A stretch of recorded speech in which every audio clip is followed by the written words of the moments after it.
Welcome to the Morning Phillips series, hosted today on YouTube. The Morning Phillips series, originally hosted at the Garage Co-working Space in Rapid City, South Dakota, was created to discuss philanthropy, civil society, and community. It is an opportunity to have a conversation with good people doing good things, creatively and collaboratively. The format is a conversation, not a presentation. 3 tables, 3 chairs, 3 computers, and a community of interested people today. We acknowledge the land we are having this conversation on is sacred and belonged to the Oglala Sioux before Europeans walked on this continent. We recognize this is a truth and recognize we need to do more, beginning with having healthy conversations. Today, we are pleased to have with us members of the Oglala Sioux Tribe, elected leaders of a sovereign nation, and civil servants. A special thanks to the Bush Foundation, the Numad Group, Rural Philanthropy Institute, and the Garage for hosting today's conversations. Thanks to all those who have joined us for over 70 previous conversations. Now, with all that, we are pleased to welcome President Kevin Killer and Vice President Dr. Alicia Mousseau of the Oglala Sioux Tribe. President Killer, will you start us off and share why you decided to run for elected office? Why run for president of the Oglala Sioux Tribe in the last 2 years? Sure. That's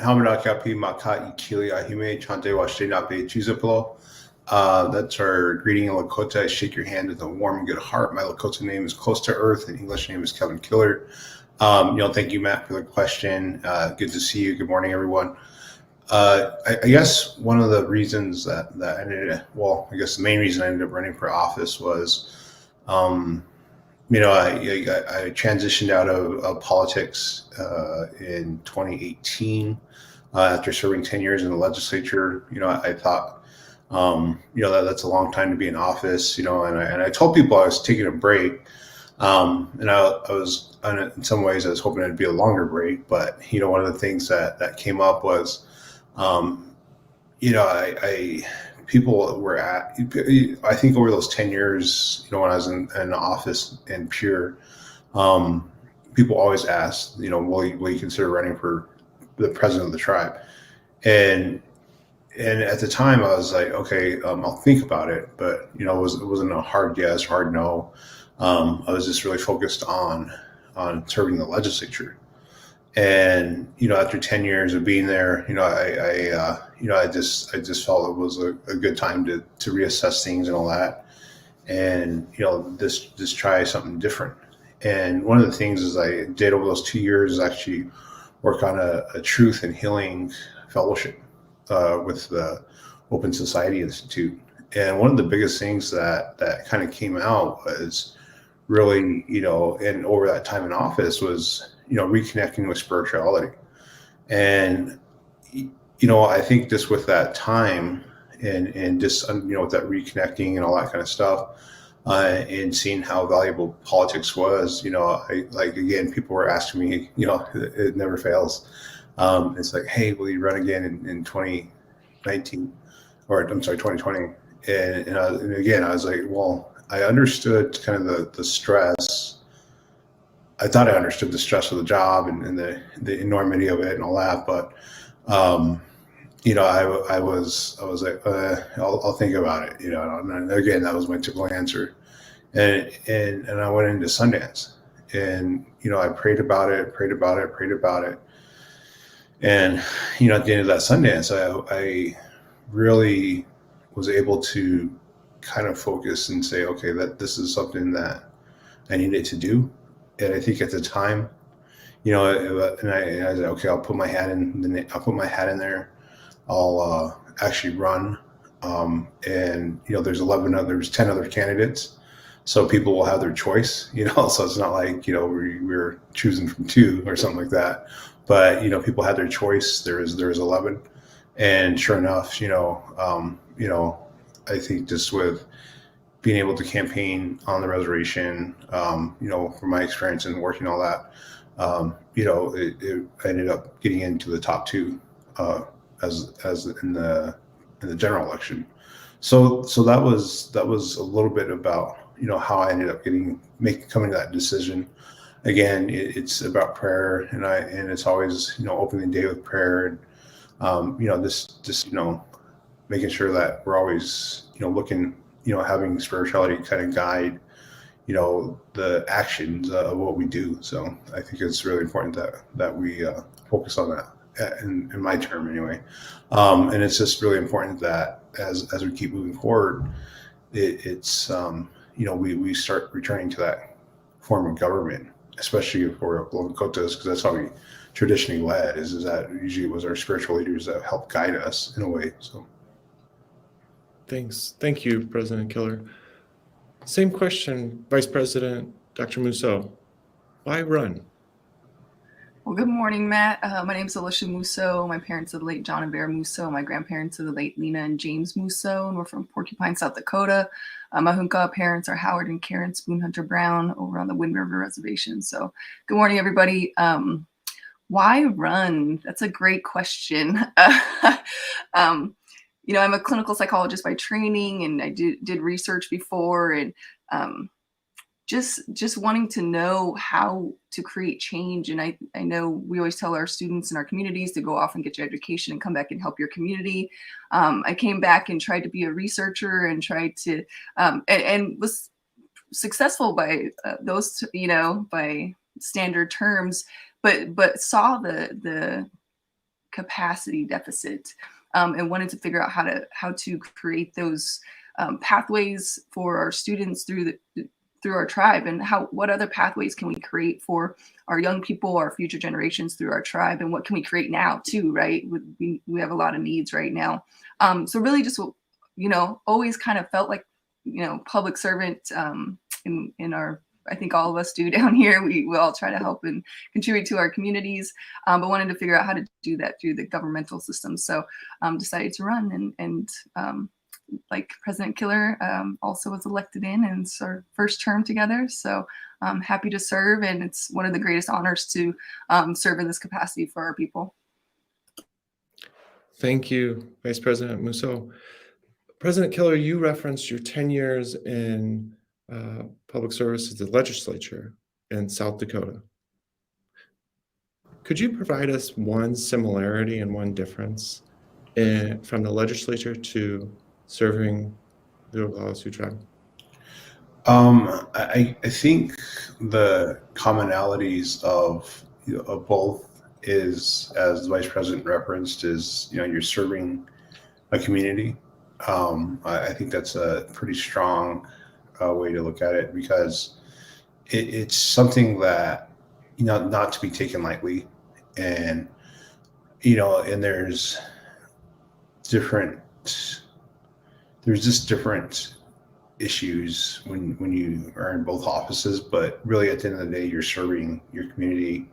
It's a very thankless job, in both of them, and making sure that at the end of the day we're always just checking in with ourselves and understanding that we're human at the end of the day, and there's only so much you can do.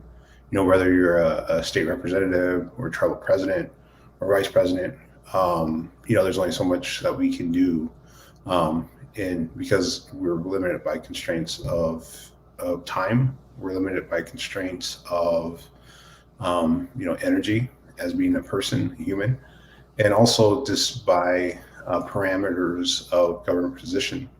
I think that's a lot of the similarities. I think the differences are, being in an executive position, you have a little bit more autonomy and authority to do stuff. So there's a lot more responsibility. And also, I think one of the biggest differences, for any government elected official during this time, and I didn't really have to deal with this when I was in the legislature, but serving in the time of COVID, that's been really interesting, and it's been really there's been a lot of challenges around that, but there's also been resources, which has been good. But it's just trying to figure out how to best utilize those resources, that are given to our tribe. So I'll end there. Thank you, President Killer.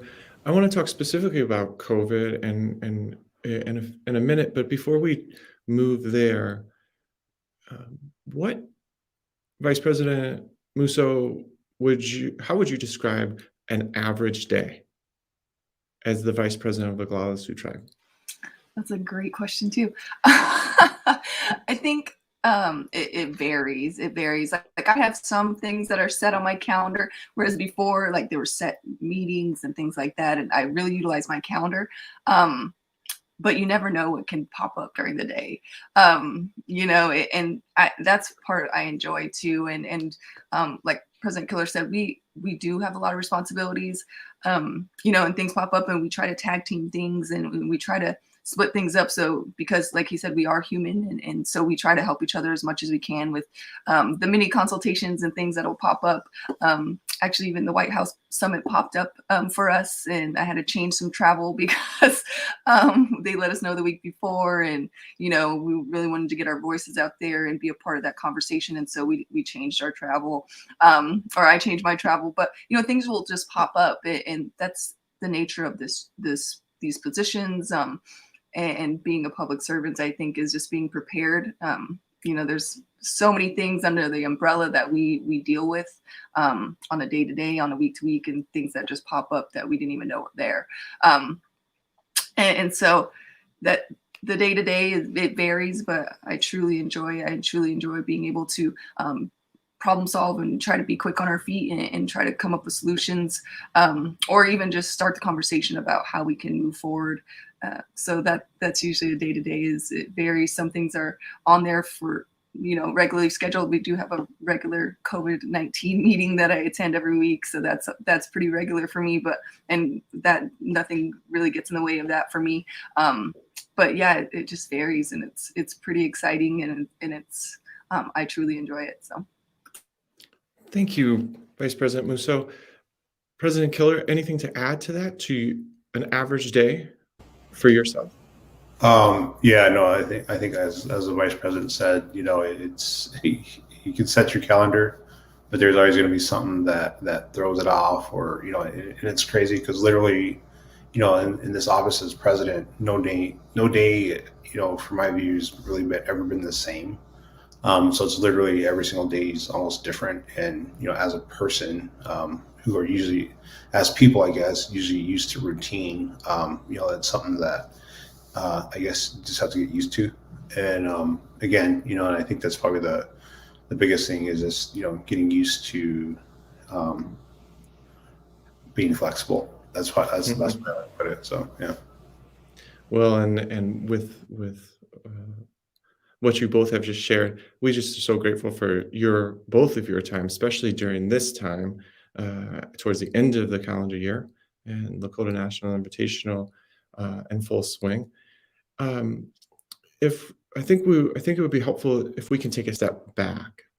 And President Killer, you referenced this, and Vice President Mousseau, you have shared in prior conversations about more traditional ways and how the community would govern itself and care for one another. And what we're talking about is a very structured, this conversation, we're talking in part about the Oglala Sioux tribal government.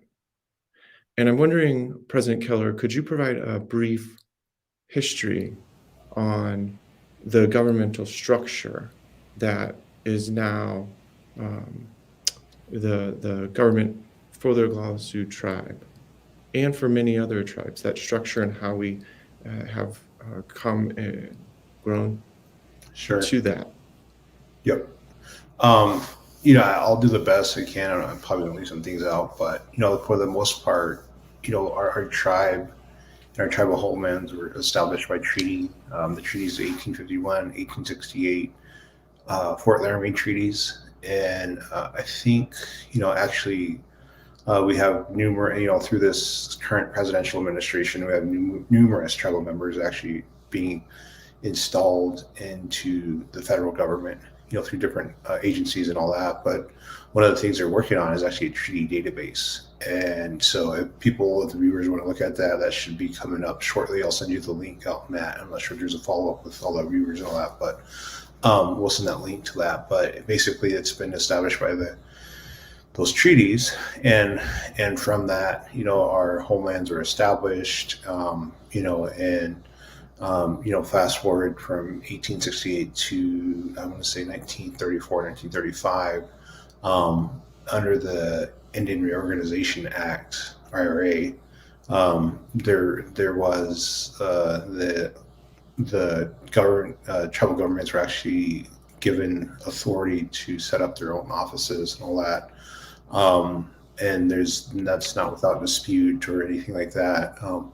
Because I know there's people in the community, and there's been documented evidence that the community, our community, didn't consent to that process, and so there's the idea of traditional government versus an IRA government, which both myself and the vice president were kind of serving that capacity, and the tribal council, and from that we had 21 council members who we work with on the day-to-day, and both the vice president, myself, and our executive board, we serve in a day-to-day capacity of carrying out routine and common decisions for our tribe.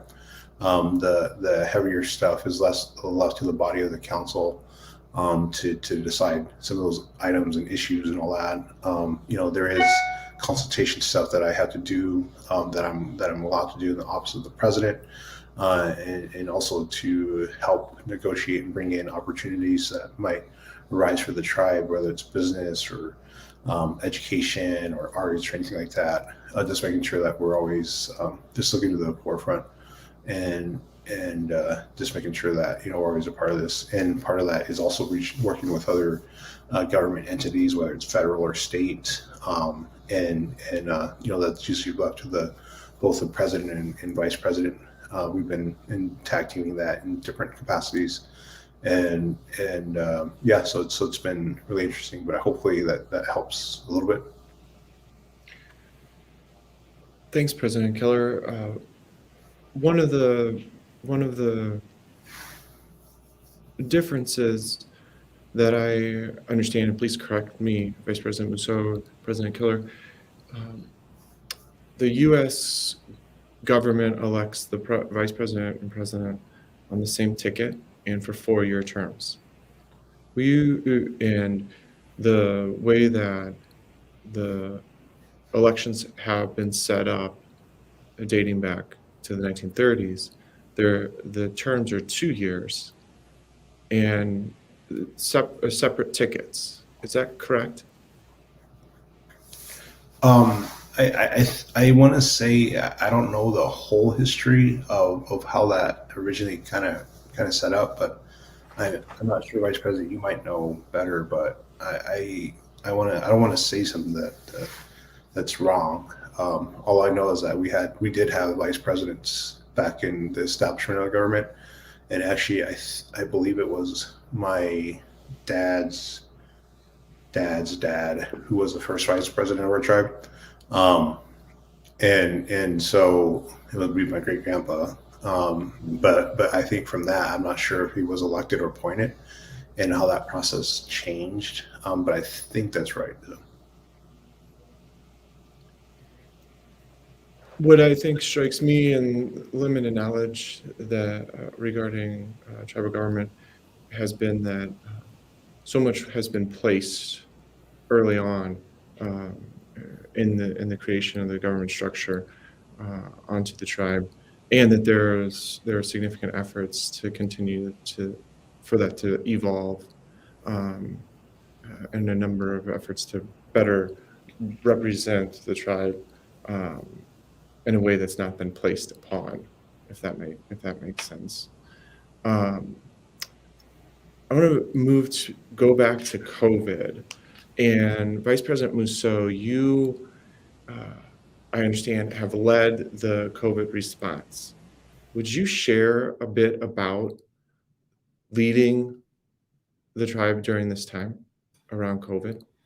Yeah, so there was a team before we got in office that did a lot of amazing work, a lot of prevention. We remember our history; it's very recent to us, and smallpox and other diseases and things like that. So I think our people were using that as a reference and in putting in all these prevention and mitigation measures ahead of time and keeping them in place. And so before President Kill and I even came into office, there was a team who did amazing work, who did like set up all these things, especially during that first year, which was a lot of time of uncertainty and just not knowing. And we still have a lot of that. But at least we have 2 years to kind of see patterns now, and to kind of predict a little bit better, if you will, as much as we can, right?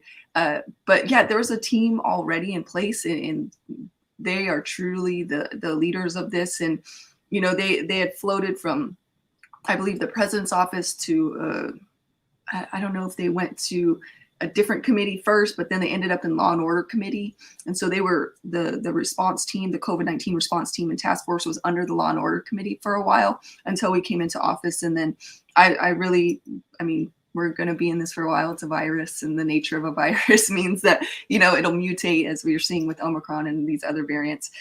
So just understanding the background and science of a virus, I kind of knew we were going to be in this for a while, and really appreciated the work that team had done before. So really wanted to be a part of those conversations, and they, you know, started joining those conversations with them. And then we eventually decided to move it under my office, the response team and task force. And so we, to say I lead it is a far reach, because it truly is a team effort, and those folks who have been on it from the very beginning have done tremendous work and really have set us up for success. And so we're trying to continue that success and trying to continue those prevention and mitigation efforts the best we can. And like I said, we kind of know a little bit more now, but those early efforts really set us up to continue to put all the, you know, continue these prevention and mitigation efforts so that we can protect our community. So just wanted to definitely give the team the credit, because it takes a lot of us to there's so many components of this pandemic. And so we all pull together and try to do the best we can. And so far, you know, we've been doing pretty decently, I would say. So. Will you talk about that, Vice President Mousseau, about how it is on the ground right now and those early measures that you have continued? And as you said, there's a team in this. I think obviously somebody has to lead that team, and that falls to you, is my understanding. Would you share a little bit about what the realities look like on the ground, and what have been those steps that have been taken? And as you look ahead here over the winter, what is coming up? Yeah, for sure. So in the very beginning, before we came into office, our sister tribe, Cheyenne River, had put in roadblocks to really kind of see who's coming in and out and check for signs and symptoms. We followed suit as well, and we still have those border monitors up.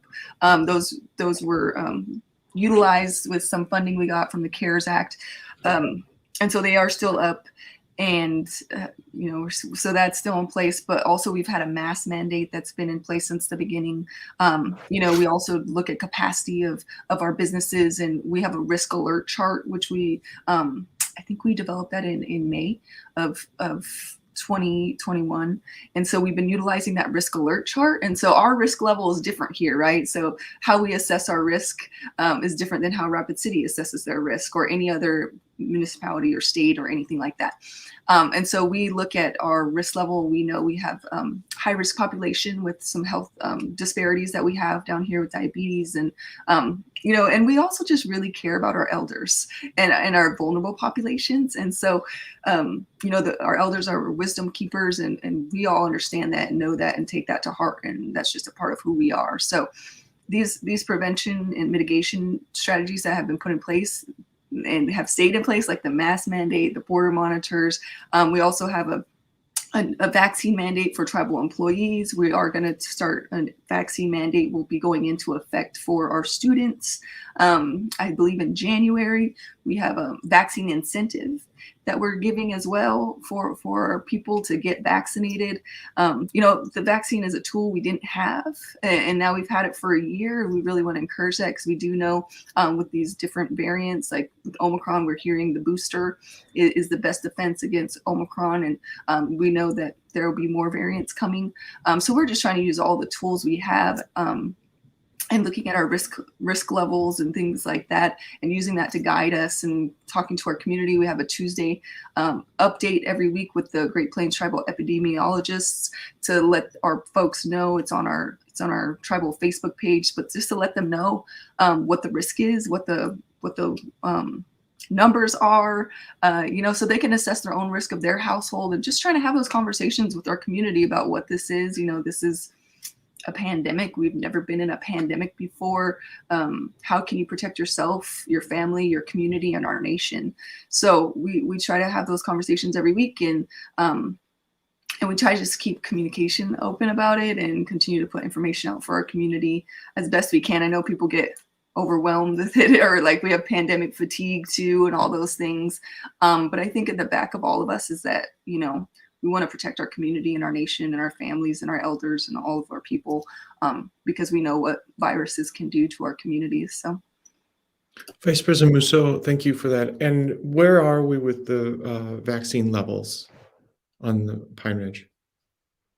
I think the recent one I saw was we are at like 43%. We have another, I believe like 6-ish% or 7% who have their first dose. So we should be getting to 50% here pretty soon. So that's pretty exciting for us. We've slowly moved up. The vaccine incentive has been helpful. Other, getting information out about different, and also when they moved it to 5 and up to get vaccinated, that really helped us because we have a very young population. And we're thankful our students can be protected in that way. So yeah, we're in the 40s, about 42, 43%, and we have, like I said, that other 6 to 7%. So we should getting close to 50% here within the next couple of weeks or so. So,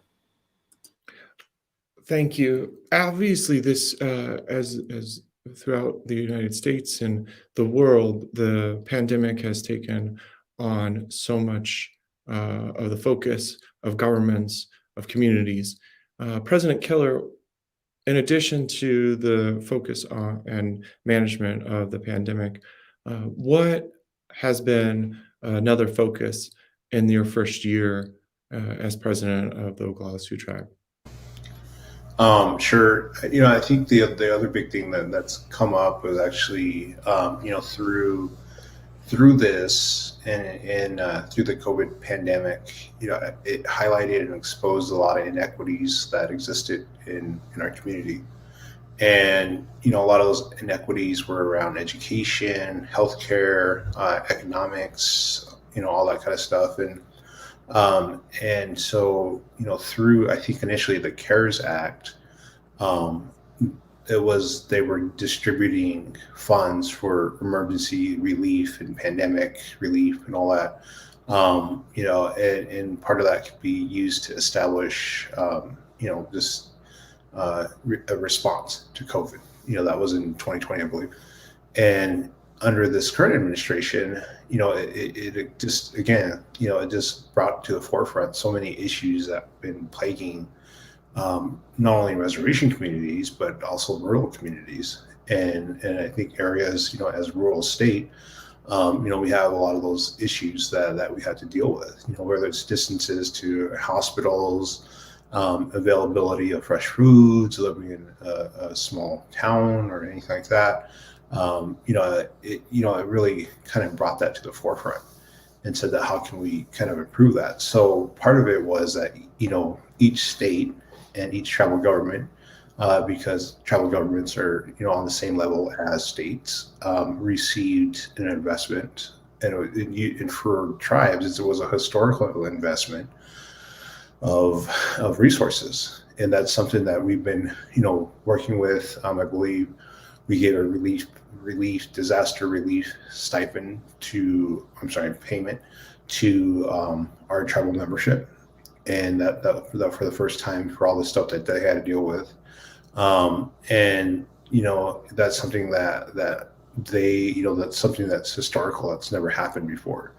So, as, I think it was, Notorious B.I.G. said, more money, more problems, so, and it's been interesting to kind of really see that process, but at the same time, it's really, it's been good in a lot of ways, but it's also helped us, really think about our own relationships with resources and how that's, how that kind of comes out to the community.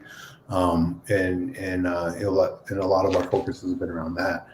And I think moving forward, because our terms are 2 years, moving forward into this next year, it's going to be dealing with some of the buildings that we want to put up. I know that from that we're trying to put up community buildings in the 9 different districts, because again, as COVID brought to the forefront, a lot of the buildings that we did have were built in the 70s and the 60s, and they just kind of outlived their life. And so, the other thing that we've been working on is looking at the homeless situation that's been ongoing. We're trying to figure that out, but also the need for housing. And, one of the unique things, and I think we're having dinner tonight with some of the 3D printing people that are actually doing houses, and they're based out of Austin. But literally these individuals can put up a 1,200 square foot house in 48 hours just through 3D printing. So we're just looking at every single way to partner with different groups, different agencies, all that kind of stuff. We're looking at space initiatives through my office. We were invited to the Space Symposium. And there's some unique opportunities there that exist for tribes. And also we're working with NASA on this 3D printing project. So there's some exciting things happening, but again, it's all in a time of COVID. And literally, you could take 2 steps forward every week, but you always have to take a step back to plan, reassess, and all that, as the vice president's been doing doing a really good job at that. And so there's exciting things, but also, COVID's really taught us to be present, I guess. President Keller, thank you for that. Will you give a little context? You referenced 9 districts. I just want to make sure that our listeners, our viewers understand how the reservation has been divided up into districts. And then if the current, what would be community buildings, those are the round buildings. Is that what? Yeah, that's right. Will you give a little history and description of how the reservation is broken up? Sure. So the way that our government works is that of course we have a tribal president, vice president, executive board, and a tribal council, but under them is some district governments, similar to local, county and county and city governments. I would liken them to a county government with a mayor, if that makes sense, in South Dakota, because the each district government has its own autonomy. In our Constitution, they're allowed to, in our bylaws, they're allowed to make this decision independently for their community. They're funded from casino revenues and other revenues that come into the tribe. Those go back to our districts to help support and assist people living in those communities. One of the examples is the vaccine incentive for all our district members who live and reside on the reservation. That incentive was provided through the district CAP offices. Each district has a president, same setup, executive board. They have their own community council, and there's 9 of them that are all over the reservation that make up our communities. And and they have these, as you referred to, the community buildings that called CAP offices, community action program. I think that was a term from the 70s, through self-governance. That was the last time those buildings were kind of built and all this kind of stuff. So that's kind of a little bit of background. Thanks so much, President Keller. The issues that you just mentioned and the focus, I believe Rapid City here, not but an hour away from Pine Ridge, just had a big step forward around homeless with the creation of a housing trust fund, and the city council making a decision to put millions of dollars into that. and to help meet the need here. And you're mentioning the additional stipends and the economic development needs. They seem to be very similar to the conversations that are happening in the community here in Pennington County. Vice President Mousseau, you have spoken about being the first LGBTQ plus person elected to the Oglala Sioux Tribe Executive Council. You've spoken about the traditional beliefs and how everyone is incorporated into the community, and the work needed is to reach back to those traditional beliefs and culture, getting back to who we are as people. Would you share a little bit about your comments in the past? Yeah, for sure. So I ran as an open LGBTQ 2S plus member because I think it's important for our younger folks to see that representation. And actually, our younger folks, they're way ahead of us. Like they already know. They're ready to go, which always makes me super proud and happy because I'm always like, when we're old, we're going to be taken care of. We'll be okay. We're going to be all right. But yeah, no, I think it's really important for representation and to be honest and transparent with people about who we are and, and also just getting that voice to the table. There's a lot of work done before we even got in office, though, which is super awesome. Our tribe had legalized same-sex marriage with some amendments to our codes. We also had a hate crime bill added to our laws, which protected LGBTQ2S plus folks as well as some other, unrepresented minority folks in our community. So there was already that work that had been put in place, and there's a lot more work to do.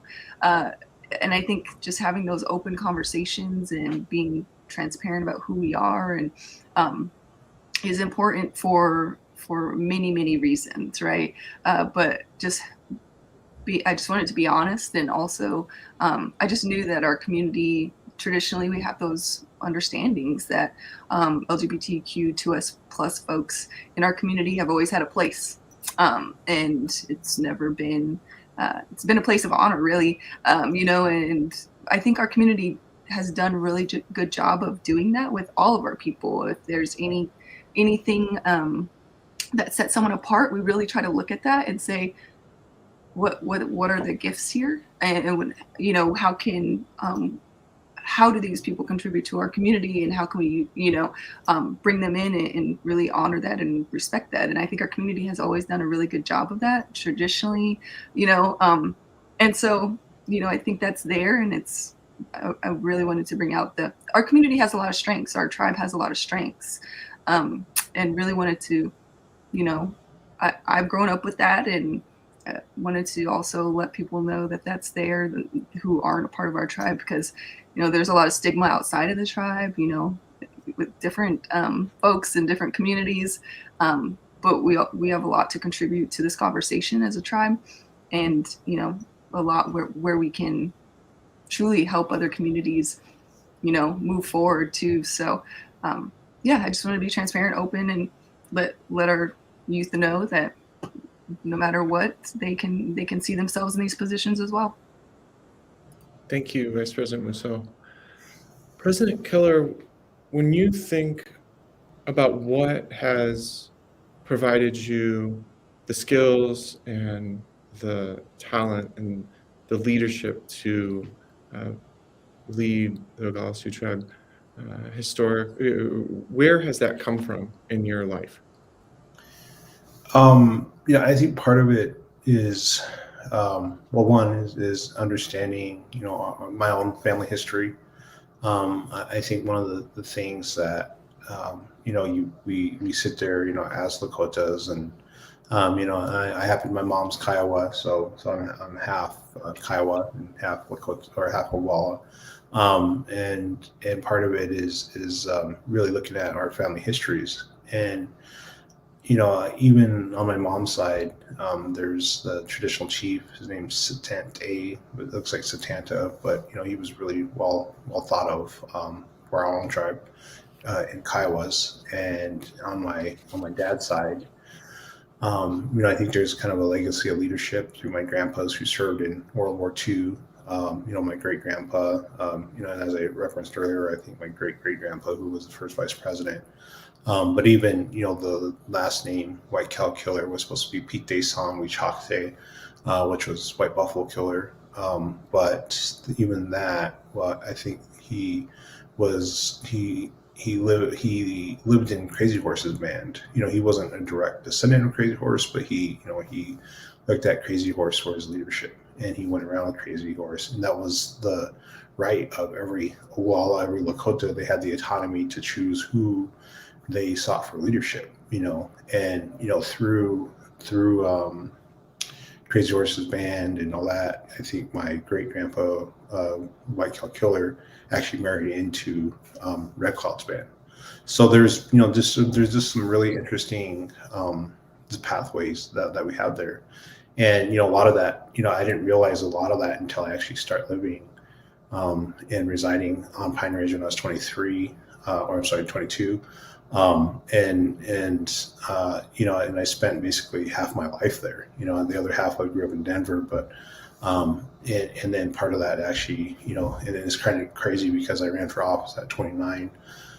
So almost half my life in Pine Ridge has been, serving in some kind of form of leadership, which is crazy to think about, and just really understanding that, even in the state legislature, it helped provide me different skills and all this kind of stuff, to where, you build relationships, you understand the complexities of some of these relationships, and really truly how to listen, because by nature I'm kind of a quiet person. I think me pretty good, Matt. We're both pretty quiet, and observant, but it's really just, my own process of learning and just listening and just being open to conversation. And I think that's what helps me actually be a more effective, better listener and better leader, is just being able to listen to people. And I think it helps with, just help providing insight and stuff like this. And being able to choose your words carefully when you speak. I think that's something that's helpful. And just being able to understand that this is like a really limited time. I guess being in this political position in tribal politics, usually the terms are pretty short. So whether you like it or not, just because of all the stresses that go on, all this kind of stuff. But you try to do as much as you can. And I think that's, you begin as an elected official, and anyone in office begins to understand the value of time, because you're really working against time. That's the one thing that you can't make more of, you can't have more of. So it's trying to be effective with, the initiatives that we carry out, in the time, in the term of our office. So yeah. Thank you, President Killer. Vice President Mousseau, the same question. What prepared you for this role and leadership? I think it's just, like President Killer said, just listening to people. I said I'm a clinical psychologist by training. I've worked on research projects where we've had community advisory boards of elders who really are the experts, right? And our elders they're a wealth, right? They are our wealth for sure. And just having their support is super helpful. It's having their support and having their wisdom and knowledge to guide us. And it's our job to continue that too as we get older. And so just having that and having our community. I think our community is amazing. And when we need to pull together, they pull together, and just having that, growing up and knowing that's there, I think that's really has been the thing that's really propelled me is knowing our community is super strong. Our nation is strong, and we're still here. We're still gonna continue forward. And like I said, our elders are amazing and our youth are amazing. And so, we're in the middle there now as middle-aged folks. I don't know about you, President Killer, but I feel like a middle-aged person. But yeah, no, just coming from a strong nation, really, you can feel it, right? And you want to be a part of that, and you want to help to continue that forward. And so had a lot of good support in my life, and a lot of good mentors.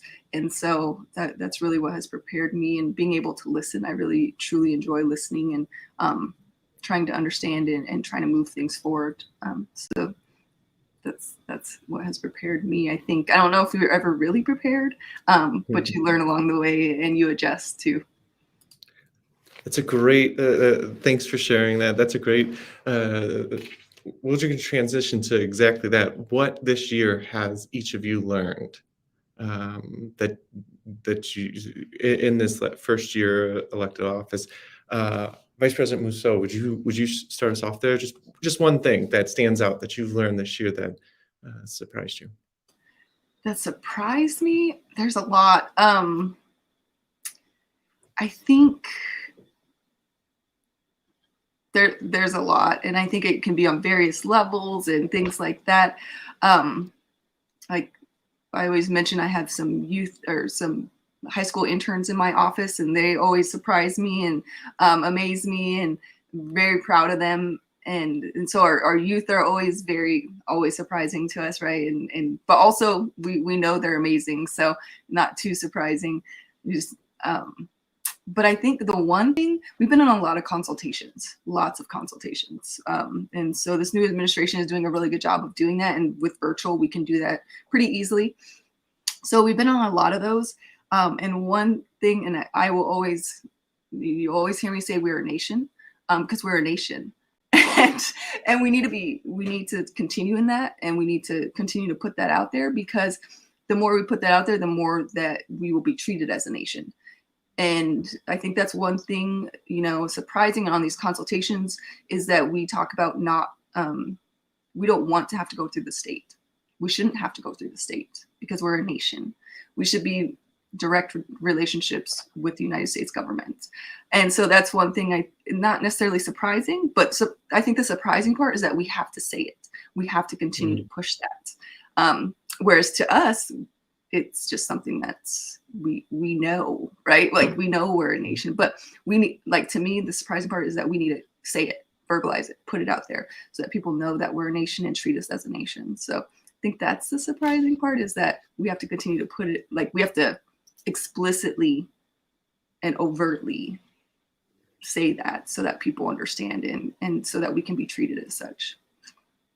Thanks, Vice President Mousseau. President Keller, one thing that stands out? So I think one thing that stands out is how much sleep I don't need, I guess. It makes sense. And say that jokingly, but also kind of alarmingly. But because I know that sleep, you got to take care of yourself and all that. But, this is the position that this enormity that it carries, you're just constantly going all the time. And even, even being able to, and I don't know if it's middle age either. That's the other thing. So I don't know if that's that either.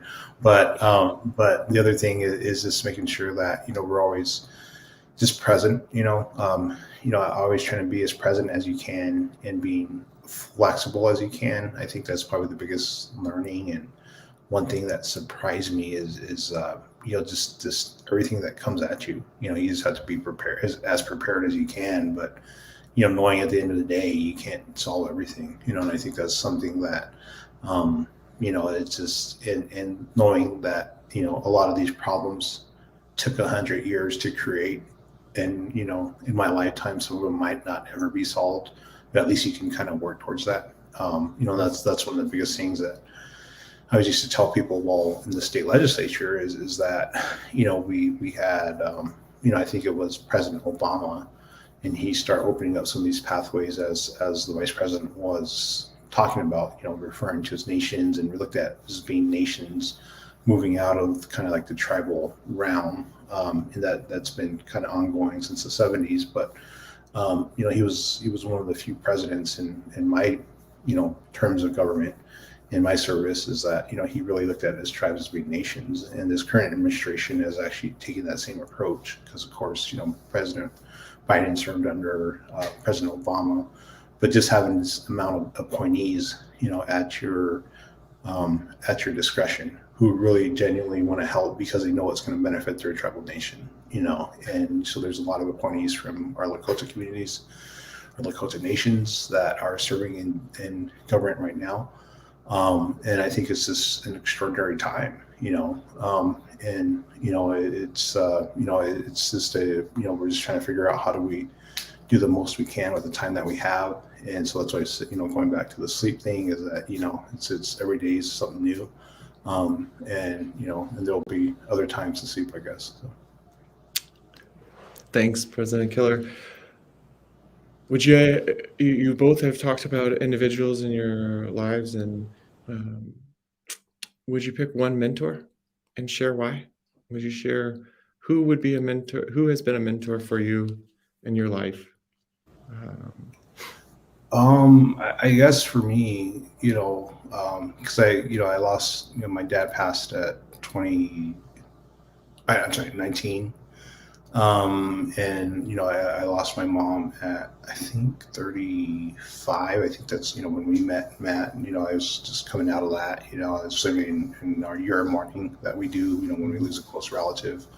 I took the Bush Foundation Bush Fellowship, and actually that was a year that I kind of helped connect and back to spirituality. And I would say my uncle Pat Janice is a really strong mentor, and just been a constant presence in my life, in terms of like spirituality, helping ground me, helping me prepare for some of this stuff, and just really understanding that, because he's been a spiritual leader his whole life. He's basically dedicated his whole from the 20s to, I think he's in his 60s now, 40 years of his life to doing that kind of stuff, and he's not paid, he just does it for the betterment of the community. And I think that's something that, I really admire and something like that. But he's taught me so many lessons about how to be just a good relative and be a good person, and, help me go through ceremonies, and that prepared me to be in this position. And, and I know it's not forever, and so being able to do the most you can with what you have and the time that you have is really, is just a good way to really put that. And he helped just, develop a lot of lessons that I still carry out in my life, so I would say there. Thanks, President Killer. Vice President Mousseau, mentor? Lots of mentors, right? It takes a lot to get us to these points for sure. And so I would probably say, I don't know about mentor, but definitely someone who's guided me in my thinking, and shown me a lot about how to look at the world and how to understand it. It would be Mr. Chris Eaglehawk. Brilliant. He was on a community advisory board that I worked with, and just brilliant in the way he sees things, and able to translate to current day, and create a common ground for people to be able to stand down and look in, but also still understand who we are as Lakota people, and see where we're going as Lakota people, right? Past, present, future. So definitely always appreciate his words and his wisdom and his jokes, because he's super funny too. So Thanks, Vice President Musso. President Keller, you started this conversation in reference to your 10 years in the state legislature. What can tribal government learn from state legislature, and what can South Dakota State Legislature learn from tribal government? I think the biggest thing that tribal governments could learn is that we just need to be involved at every step of the process of government. As the Vice President was saying earlier, is that all decisions should go through as a nation, we should just deal directly with the federal government. And unfortunately, we just have to work with state relationships, because the Supreme Court, through different legal doctrine and all that, basically set up the framework where we have to work with state government, whether it's taxation, gaming, education, healthcare. Those are all entities where, you have to build relationships with the state, because unfortunately the way that funding works is it goes to the states first. I think some administrations, including this one, have been trying to change that to where it goes direct funding, but still, but that's still, that relationship still in place. And I think, with being state legislators, I think to look at tribes as partners and to really look at how, how much economic resources we bring into the communities that, reside outside of our reservations. Because we're a strong economic partner. Some of these border towns wouldn't exist without us. Then that's just a fact. I'm not sure if people want to admit that or not. But it is a fact of life. And one of the things that we've been trying to do and create and work with just different people on creating economics within our own communities, so that we could be economically viable, keep our resources more in our community. Again, we'll still partner with state government, stuff like that, local government, county government, whatever you want to call it, on different issues. But at the end of the day, it's always about trying to, better your own community. And I think a lot of state legislators do understand that, is that, you try to keep resources, you try to keep business, you try to do everything you can within your community. So. Thank you, President Killer. Just a couple more questions, if that works. And Vice President Mousseau, would you share what you think is most misunderstood about the Oglala Sioux? I think what's misunderstood, I went to graduate school at the University of Wyoming, and I had a colleague in graduate school from Rapid City, and he had never been to the reservation. And we're an hour south, approximately an hour south of Rapid City. And I get, like, why would you come to the reservation? But we're so close. We go to Rapid City every week. I think one of for a variety of reasons, right? Like President Killer said, we do support a lot of these surrounding communities, economies for sure. But I think one of the most common misperception is about how, like, and I did ask him, I straight up asked my colleague, like, did you not come because you were scared? He was like, kind of. So I think that is one of the things, right? We see in the news. I mean, if it bleeds, it leads. So a lot of the news articles and things people see are negative about Native people or reservations or things like that. And also I'm a researcher, so I like numbers too. But a lot of the numbers that are put out there about our reservation and our people are, about health disparities or, all these negative aspects. But we have a lot of strengths. We have a lot of amazing things, like I mentioned earlier, that we can contribute to a lot of communities through our cultural understanding and our traditions and our history and who we are as a people and just our pure strengths, right, that we have together. So I think that is one of the common misperceptions, is that the reservation is scary, for a variety of reasons, whatever those reasons are. But actually, I feel safest here and I'm at home. So I feel safest at home. We're a majority here. And so when does a minority ever feel like a majority? So we do have that privilege of feeling like a majority. And I always explain that to people, like, but when I leave these boundaries, like, and when any of us leave these boundaries, then we become a minority and we have those, concerns that we have to think about. So I think it's just that perspective of, like, what is everyone's perspective? And I think that's one of them, is that is that it is scary. And I shared this yesterday with you all about, I think it was a Minding the Gap. It was a interview that came down here, and they were going around the reservation and looking at things, and they created like a 90-minute or 60-minute, news article for the Minding the Gap. And they went to Littlewood School, and they were talking to some grade schoolers, and the lead said, how do you guys feel being one of the poorest counties in the nation? And the grade schooler, he said, are you telling us we're poor? And he got choked up and I got choked up, right? But that's the thing, is like people's perception. You bring it here, you bring that mindset here. But, that little boy had no idea, right? To us, we, to some of us, we're not poor. We're very wealthy, and our elders, our wisdom, our culture, our traditions, the measure of wealth or the measure of things is a little different here. And so I think that's also, the perspective and how we look at things and how we measure things is a little different, right? We have a lot of wealth here. Maybe not in monetary value, but we have a lot of wealth in our values and what we still maintain through our culture and through our people. So Thank you, Vice President Mousseau. Final question. What advice would you share to the viewers? What would you like viewers to take away from this conversation and in general? President Killer, would you start? And then Vice President Mousseau? Thanks. Sure.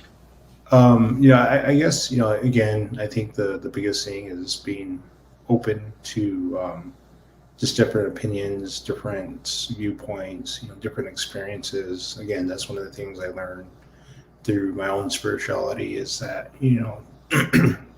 for whatever reason, like where we're on social media, and in our politics, however that might be, it tends to put and issue, certain views out there where, you have to sometimes make judgment calls, but, at the end of the day, it's important not to judge people, because you don't know how they were raised, you don't know anything about their communities, you don't know. And I think that served me very well being in office because, again, I haven't been all over South Dakota, haven't been into certain areas, and just being open and just